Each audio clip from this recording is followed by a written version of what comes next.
What's up, guys, and welcome to my in-depth review for Star Wars Episode 5, The Empire Strikes Back. And before you start wanting to watch my thoughts on this film, go back if you're interested in watching my in-depth reviews for Episodes 1 through 4. They're up on this channel now. But let's just get straight into it. So, The Empire Strikes Back, just the way the film opens, everything that happens on Hoth, to where, now the rebels are, their base is now on Hoth, and they're tracked by the Empire. So once the rebels realize that, the Empire has found them, they have to escape. And then there's that fantastic fight. The visual effects, they hold up to this day as well. I mean, they're really fantastic effects, and a lot of it's practical. There is like some things here and there that might seem a bit old and dated, but for the most part, it's fantastic. But even before the battle, how you have Luke Skywalker, and he gets, captured by the Wampa, and he's hanging upside down in the cave, and he uses the Force to get the lightsaber out of the ice, and, he cuts the arm off the thing. I always love that, and the music is great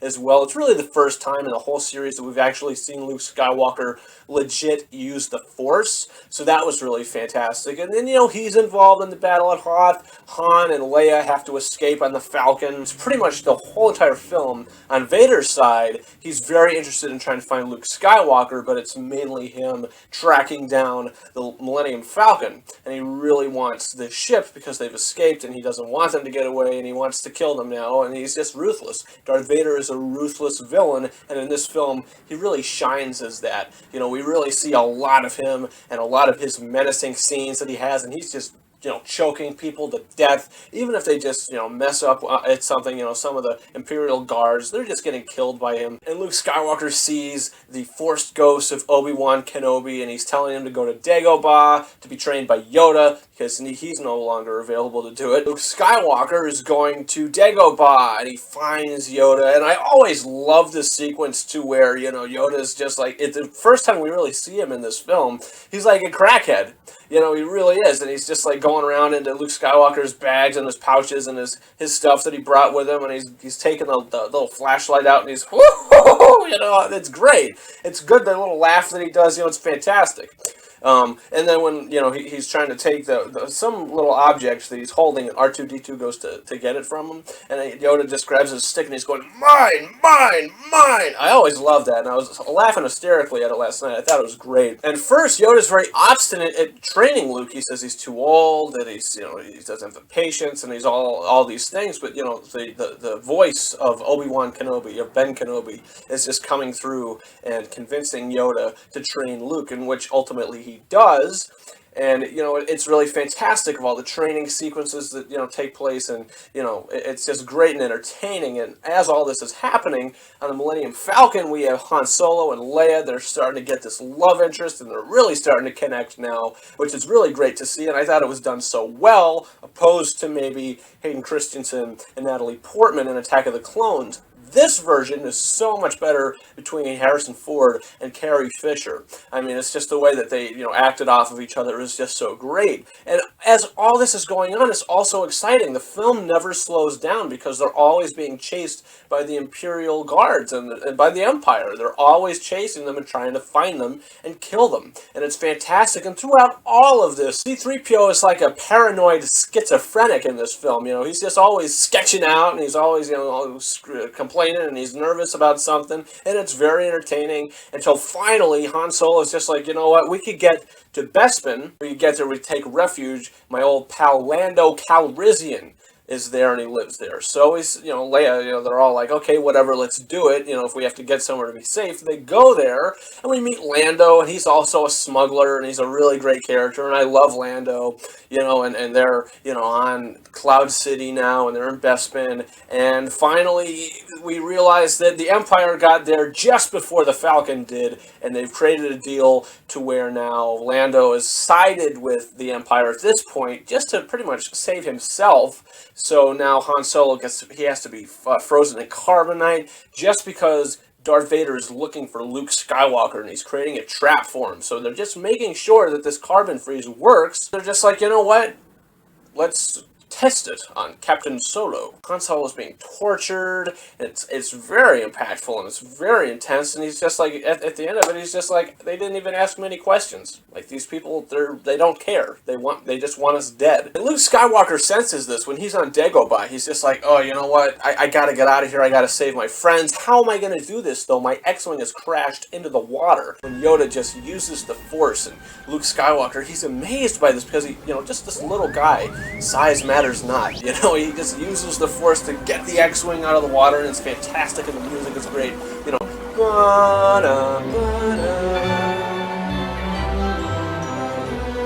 It's fantastic. I love it. But Yoda and the Force Ghost Ben Kenobi, they're just like, oh, come on, you can't go. You got to finish your training. You're gonna get killed. And Luke's just like, you know what? I'll be back.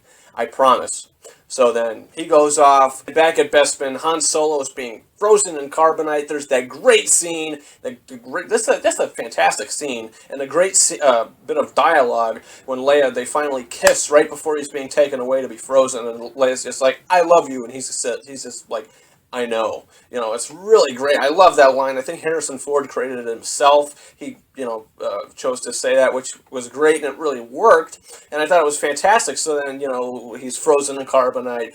Boba Fett takes him. He wants to take him to Jabba the Hutt because, Han Solo owes Jabba the Hutt a lot of money. And this is the point in the film where Lando's just like, you know what? I'm going to help the good guys. These bad guys, they're changing the deal too much, and they're just making things really bad. So I'm gonna try to help Leia and Chewie and 3PO, which at this point 3PO is just like in a little baggy carrier thing on the back of Chewbacca because he's been shot. It's a classic action figure that I used to have where Chewie had 3PO on his back all broken apart. I don't know where that toy is now, but I used to have it and it was pretty cool. Boba Fett escapes. He gets away too soon, too fast. And Leia cannot save Han, the group, they can't save him, so it's just like, let's get back to the Falcon, let's get out of here. And this is the point where Luke Skywalker gets to Bespin, and he's just like, it's very easy for him to get into the carbonite chamber where Darth Vader is, and it's that fantastic interaction between the two of them. And then they have this lightsaber duel, which is really brilliant and really great the way it's shot and how they fight.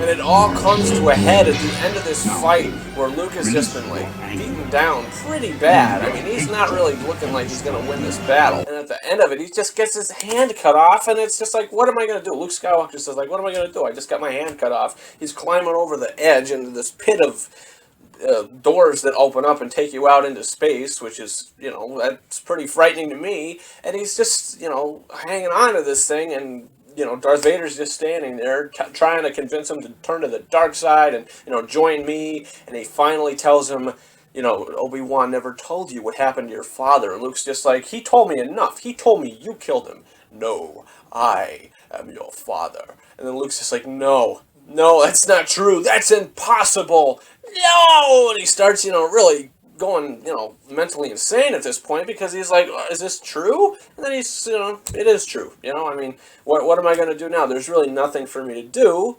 And, Vader's just like, come on with me.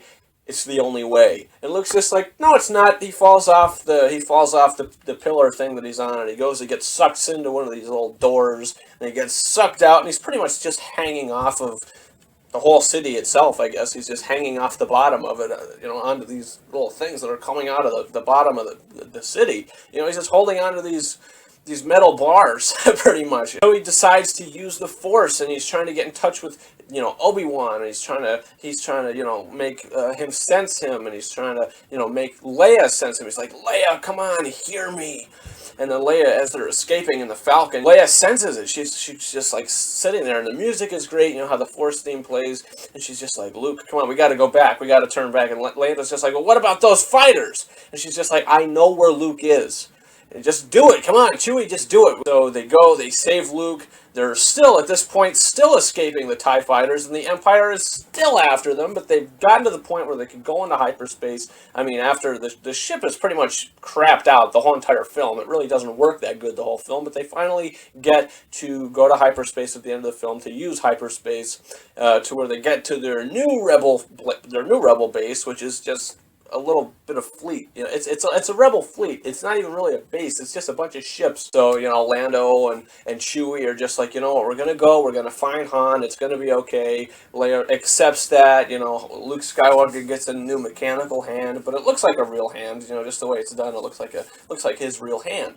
You know, they give him a new one, so he gets that, and you know, that's pretty much the end of the film. Han Solo is frozen in carbonite. He's taken a Jabba the Hutt. The Empire has pretty much won. The good guys really don't win in this whole entire film, but it's just so captivating and entertaining. The whole entire thing. And John Williams' score is fantastic. The directing is fantastic. The writing is fantastic. The acting is fantastic. This film is not slow. It's fast. The Empire Strikes Back gets 5 out of 5 stars. I love it to this day. It holds up. I have nothing wrong with it. It's just a great, entertaining ride from beginning to end. I just want to say that it still holds up to this day as a great motion picture. So guys, what do you think about The Empire Strikes Back? Is it your favorite Star Wars film? Comment in the comment section and let me know what you think about it. Also, you can subscribe to this channel because, like I said, my reviews for episodes 1 through 4 are up on this channel now including this one. Next Friday, I'll be posting my in-depth review for Return of the Jedi, all leading up 2 weeks away to Star Wars Episode 7, The Force Awakens, where I'll post my non-spoiler review on Friday the 18th, and then I'll be doing a spoiler-filled review, just like this, an in-depth review. I'll be posting that a few days after that Friday, so maybe that Sunday, maybe that Monday. I will have a spoiler review up for it as well, so there'll be 2 versions of my review for The Force Awakens, a non-spoiler and a spoiler filled one. Guys, you can also like my review page and follow me on Twitter. The links to those are in the description of this video. And yeah, guys, that's about it. Thank you very much for watching, and I hope you subscribe. Over and out.